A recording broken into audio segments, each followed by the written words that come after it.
everyone, welcome back to my channel. I am Christy. I am so glad that you're here. In today's video, we are doing a continuation of a series I've been doing this year, which is a what I read in the last 3 months video. Okay, need to work on the title of the series, but basically what I decided to do at the beginning of this year is I really wanted to stick to my Goodreads challenge. So every year for the past few years, I have set up my yearly reading challenge on Goodreads, and I had yet to make it. Did not finish it, did not reach my goal until this year. You guys, I've made my reading goal already in September. I mean, my goal wasn't anything crazy. I wanted to read 20 books in 2022, and I reached that in September. So now I can challenge myself to get a little wild and maybe double it. Don't hold me to that. I'm just like throwing it out there to like challenge myself, but I have finished it. I am on my 21st or 22nd book now, I think I'm on my 21st book. But I kind of decided that with that, to kind of keep myself accountable to work toward the goal, I was going to do a video series that spanned the year, and I split the year up into quarters, and I've basically been doing a video at the end of each quarter to share what I have read over the past 3 months. So I did it for January through March, April through June, and now this video will be July, August, and September. I will link my previous videos above and in the description in case you want to watch those previous ones. Sorry, the lighting just changed. I'm using natural lighting. The sun went behind a cloud. I predominantly read mysteries, thrillers, fiction in general. I like to kind of read like a mystery thriller and then a different type of fiction book and then another mystery thriller because those are my favorites. And I read them really fast usually, so I like to kind of mix it up, get different stories in there. So if that kind of aligns with the books you like to read, feel free to watch my previous videos to see how I felt about the ones I've read so far. Also, I tried to invite you guys to be my friends on Goodreads, but it's kind of hard to share your Goodreads account randomly. It's like gives an error when I share the link, so I don't really know what's happening, but just let me know if you want to be friends on Goodreads and I can add you. I guess before we get into it, if you haven't subscribed to my channel yet, please do so below. I predominantly do travel content. I do a lot of travel vlogs, travel guides, travel item reviews, if you will. I really like to share my travels. I love travel. It is my passion and my hobby, but I also like to share other things on here. So sometimes I'll share like daily vlogs or weekend vlogs. I share about the books I read. I love to talk about K-pop, specifically BTS. But anyway, let's jump in because I actually read a decent amount of books the last 3 months, so I want to tell you what I thought about all of them. So the first book that I read in July was The Last Thing He Told Me by Laura Dave. This is a mystery thriller. The basic synopsis of this is that the main character in this book is married to a man named Owen. Sorry, I don't know why I screamed it. She's married to a man named Owen. He has a 16-year-old daughter, so she's a stepmother. Basically, Owen works for this company. He's really good friends with the CEO. That's how he works there. And basically, it comes out that like the CEO was like frauding people out of like millions of dollars based on like investing. I don't know, whatever. But Owen goes on the run, leaving Hannah, the main character, to figure it all out with his stepdaughter and kind of figure out what's happening. So this book had so many twists and turns. I think that some people didn't like it, but I loved it. I read it in like a day. I read it so fast because I literally had to know what happened, and then I like sobbed at the end. Obviously no spoilers. There'll be no spoilers in this entire video. I only shared like the summaries of the book and then my thoughts. So I gave this book on Goodreads, because I always have to share my review, obviously. I gave this book 4 stars. I really liked it. I thought it was super good. It kept my attention. It was a very fast-paced, interesting mystery thriller. It takes turns that you do not expect. I did not expect it, and I loved it. I mean, the ending really tore me apart emotionally, but it is a very good book. If you like a mystery thriller, highly recommend picking this one up. It's a very easy read. I really enjoyed it. So yeah, that was The Last Thing He Told Me. The next book that I read was All the Missing Girls by Megan Miranda. This was her debut novel. I actually read one of her mysteries earlier in the year. I really enjoyed this book. I enjoyed this better than the other one I read by her. I'm like forgetting what that one was called, but I did really enjoy this one. I ended up giving this one 4 stars on Goodreads. So this story is kind of a classic, like something traumatic happened when I was young. My friend went missing, and now I live away from my hometown and I never want to go there again. But then my dad got sick, so I have to go back and help him, and then something bad happens in the town and everything gets brought up from the past, which I love that energy. I love that. I'll give you the synopsis on the back. So it's been 10 years since Nicolette left Cooley Ridge, 10 years since she broke up with Tyler, the man she thought she'd marry, 10 years since her best friend Corinne disappeared, never to be heard from again.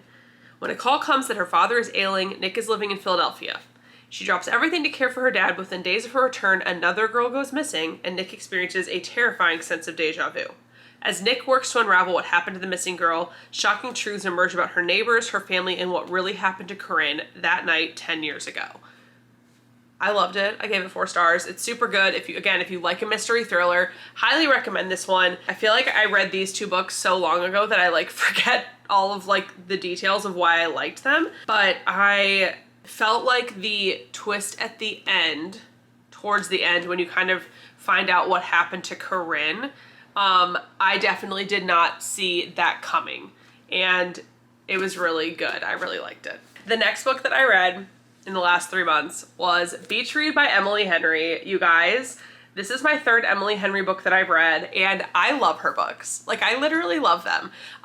I am not usually one to read a lot of like modern romance fiction, but as it turns out, I love it. So I probably should start reading it, but I do feel like Emily Henry sets the bar really high because I feel like her writing is really good.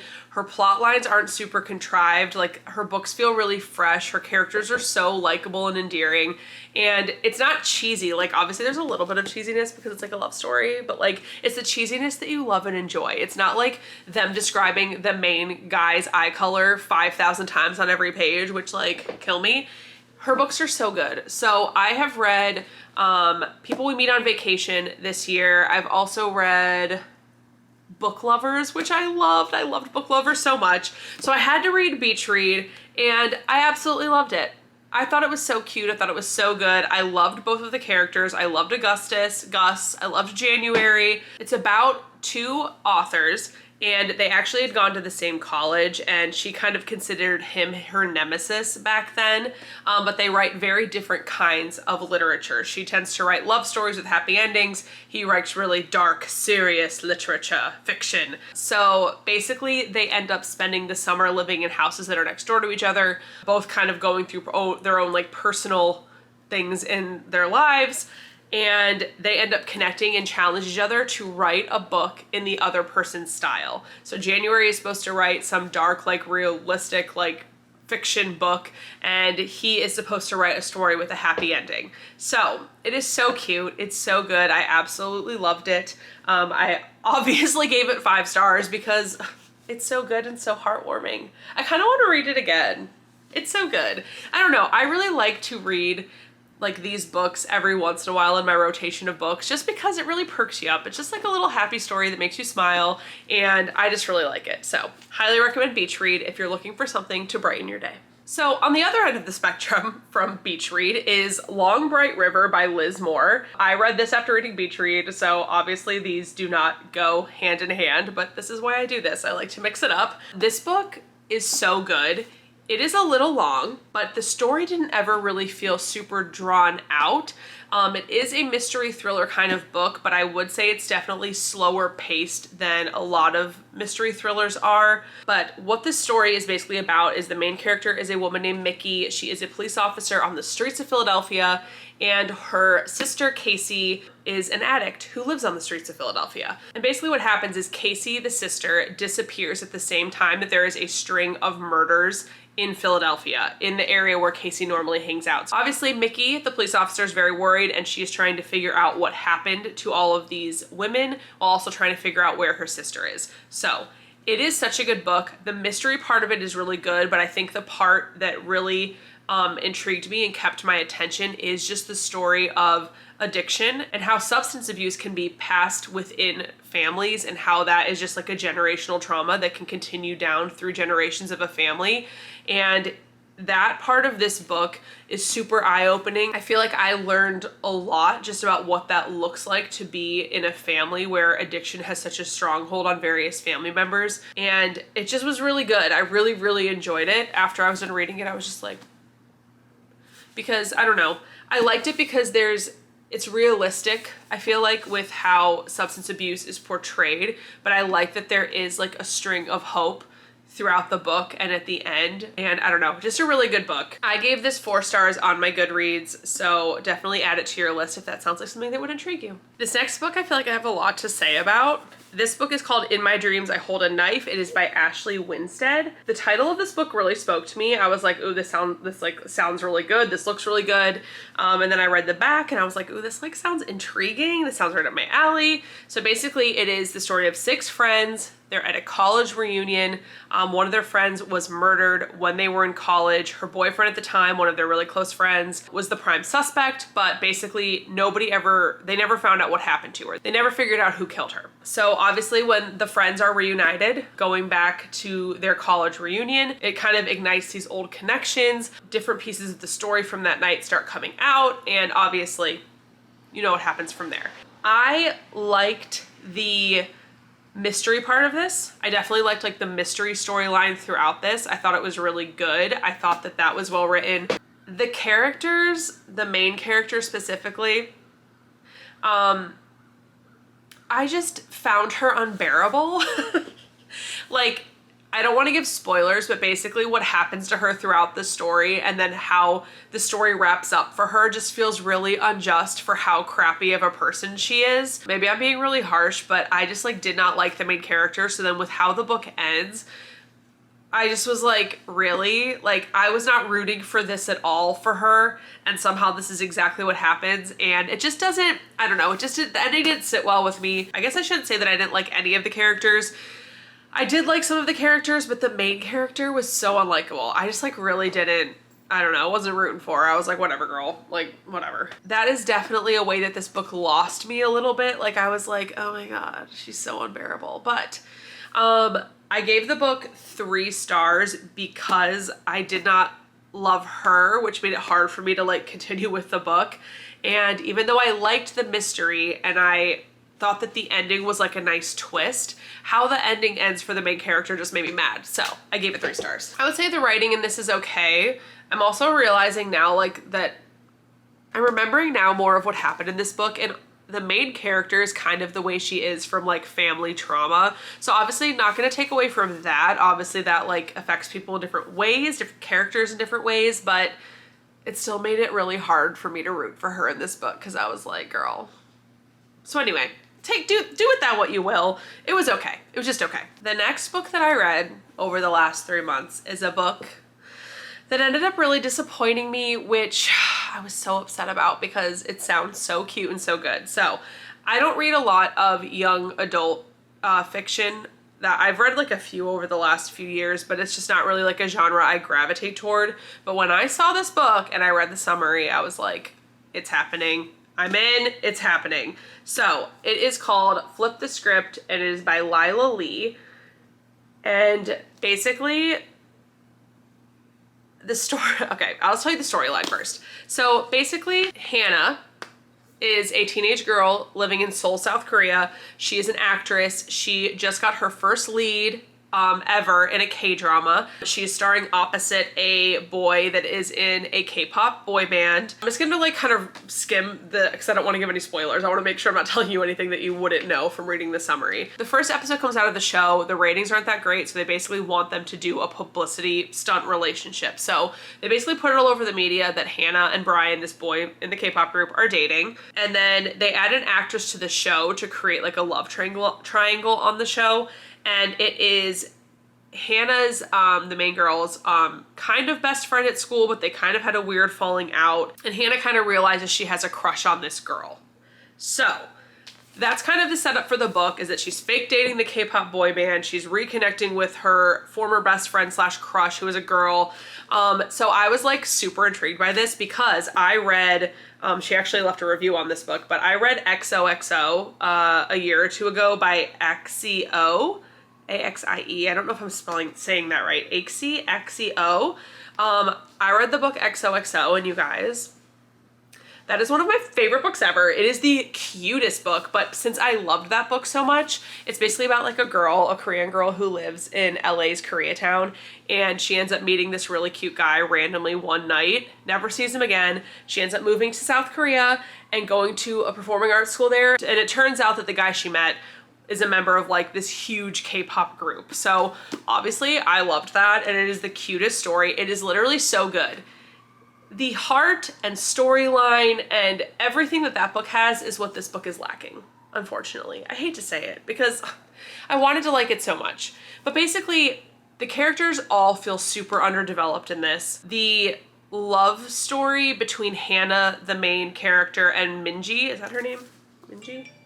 And Minji, who is her former bestie slash crush, that love story is super underdeveloped. There is no like spark, there's no moments, there's like nothing that leads up to them. I mean, I'm just gonna tell you right now, if you want to like read this, I might spoil this. So like maybe skip ahead a little bit. But basically, like they kiss, they get together, whatever, but there is like nothing that leads up to that point. Like there is nothing that builds the excitement toward that. There's nothing that builds the tension toward that. There is like no like little moments between them. There's like nothing there that like adds any tension to their love story, which is, it feels like such a missed opportunity, especially because it is a sapphic story, like taking place in Korea. It's a young adult book. Obviously there's a ton of opportunities there to really represent characters like that, and it just feels like such a missed opportunity. There is just like no chemistry, like no tension, no build up, no nothing. So when they get together, you're just kind of like, okay, cool, whatever. I was so disappointed by it because I just felt like the author could have built up their like connection more, you know, have more of those little moments. I felt like Hannah had more moments with the Brian guy than she did with Minji. And to me, like if you're writing these stories where it's kind of like a modern romance kind of deal, and obviously like there's another storyline in the book that I do appreciate, which is that, you know, they are standing up for, you know, being who you are, standing up for your sexual identity in a country where that is really not the norm. So obviously that's amazing. I do really appreciate that part, but I just felt like for the love story, for the representation of the love story, I just was like, I felt like we needed more. I felt like they needed to give us more. It just, the plot line, the storyline just wasn't there. The chemistry wasn't there. Also, something that I noticed when I went to leave my review, which by the way, I gave it 3 stars. When I went to leave my review, I noticed some other people who were giving this feedback. I think that I didn't notice it because I'm not part of the community, so I'm not like looking for that as eagle-eyed as other people are, but basically they were talking about how Minji in the book like is a lesbian, but for some reason the author did not say that word ever once in the book. So I thought that was kind of interesting that so many people picked up on that in their review and that rubbed them the wrong way. So then I started thinking about it. I was like, wow, they never did. Like they alluded to it, but they never said the word, which is kind of weird, especially because they're taking such a stance on owning your sexual identity. So I don't know. I appreciate what the author was doing. I appreciated like the, you know, the cute little like love triangle storyline, but I just needed more. I needed more. If you're interested in a book like this though, highly recommend EXO because that is the cutest little like K-pop, like, oh my God, I loved it so much. I was literally like, this book is so cute. So highly recommend that. I was so disappointed by this one. I really was. Like, I wanted the build up to be more. I just wanted more, you know? The second to last book that I read over the last 3 months is A Slow Burning Fire by Paula Hawkins. This book, again, a mystery thriller. Basically, a young man is found gruesomely murdered on a London houseboat, and it triggers questions about 3 women who knew him. So the main characters are Laura, who is a little troubled, had a one-night stand with him and was last seen in the victim's home. Carla is his grief-stricken aunt. And Miriam is the nosy neighbor. There's actually more than just 3 characters that like this book kind of runs through their perspectives. But I thought that the book was good. I thought that the mystery part was good. I didn't necessarily see the twist at the end coming, but I could kind of see it down the pipeline a little bit before it happened. But it was still like a good read. It was a good mystery. It was a little slow for me. Like it's kind of ironic that it's called A Slow Burning Fire because it was a little slow. I was like, okay, when are we gonna get there? When are we gonna get to the action? It was a lot more character driven than I was expecting, which is fine, but this book in particular it just wasn't as good as I wanted it to be, I think. It just didn't hold my attention the way that I thought it was going to. So it was okay. I gave it 3 stars. If you're a mystery thriller fan, sure, worth it to read, but wasn't as good as some of the other ones I've read this year. Okay, this leads us to the final book, and the book that is probably my favorite book that I've read this year, which I know is a statement, but it is A Woman Is No Man by Etaf Rum. I don't know if I said her name right. I'm so sorry if I butchered it.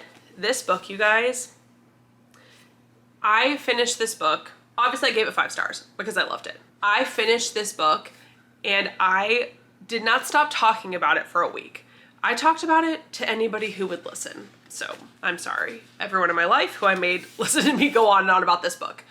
This book is so good. I was gonna tell you what this book is about, but I'm actually gonna read the back. So, Palestine, 1990. 17-year-old Isra prefers reading books to entertaining the suitors her father has chosen for her. Her desires are irrelevant, however. Over the course of a week, the naive and dreamy girl finds herself betrothed, then married, and soon living in Brooklyn. There, Isra struggles to adapt to the expectations of her oppressive mother-in-law, Farida, and her strange new husband, Adam, a pressure that intensifies as she begins to have children. 4 daughters instead of the sons Isra is expected to bear. Fast forward to Brooklyn, 2008. At her grandmother's insistence, 18-year-old Dea must meet with potential husbands, though her only desire is to go to college. Dea is the oldest of Isra and Adam's children. Her grandmother is firm on the matter, however. The only way to secure a worthy future for Dea is through marriage to the right man. But fate has a will of its own, and soon Dea will find herself on an unexpected path that leads her to shocking truths that will force her to question everything she thought she knew about her family, the past, and her own future. So this book is told through the perspectives of 3 different generations. Farida, who is the oldest and is the mother-in-law to Isra, who comes from Palestine to America with her new husband. It is told through Isra's perspective then, and also told through Dea's, who is Isra's oldest daughter. This book, life-changing. Just to get the 3 different generational views of family, trauma, how that carries over from generation to generation, culture, like the way the impact that culture can have on our lives, the way that women are treated in some cultures, a story of like women finding their voices. It is such an empowering book. I mean, some parts of this are so hard to read because parts of it are so sad and so heartbreaking, but the story of a young woman finding her voice and fighting for what she wants in a culture and in a family that systemically just is going to try to hold her back is just incredible. If you read one book that I talk about, please let it be this one. I still can't stop thinking about it. I'm recommending it to everybody. It's such a good book. It's such a good book. I obviously gave it 5 stars on Goodreads. Please read it. It's amazing. And that is it. So how many books did I read in the last 3 months? 1, 2, 8. I read 8 books. Go me. So yes, in the last 3 months I read 8 books. I did finish my reading goal for the year, but I'm obviously going to keep reading, see where we end up at the end of the year. If you have any book recommendations for me, please leave them in the comments below. I am keeping a running list of any book recommendations that I get so I can pick them up when I see them. If you've read any of these books that I talked about in this video, please let me know in the comments. Like, let's discuss and share our thoughts. I will also link the previous book videos that I did. If you haven't subscribed to my channel yet, please do so below. It really does help me out. As always, thank you so much for being here. I really appreciate it, and I will see you in the next one.